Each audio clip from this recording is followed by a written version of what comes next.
નરસિંહનગરમાં અમારા અધિકારી ગયા હતા, એના વિષયમાં આજે નિવેદન પણ થયું હતું. આગળ જે બનાવ બન્યું છે એના વિશે તપાસ સમિતિ રચવામાં આવી છે. એ તપાસ સમિતિમાંથી જે પણ હશે એના મુજબ આપણે કામગીરી કરવાનું છે.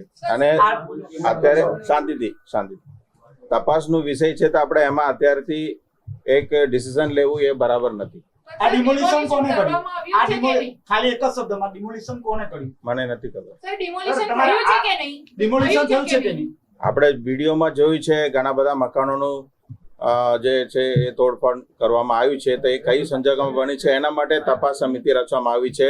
એટલે હું આપ સૌને વિનંતી કરું છું કે તપાસ સમિતિની રિપોર્ટ આવે ત્યાં સુધી થોડું શાંતિ પ્રક્રિયા કરવાનું હોય. અમે સરકારી કર્મચારી છીએ, નિયમોથી બંધાયેલા છીએ, તો અમારી પ્રોસેસ પ્રક્રિયામાં અમારે જવાનું હોય છે. ભૂતિયા ડેમોલિશનનું વ્યાખ્યા કોને ખબર નથી. અમે તો તપાસના વિષયમાં જે સાચું હકીકત આવશે રેકોર્ડ મુજબ આવશે મીડિયા સમક્ષ અમે રજૂ કરવાના છે.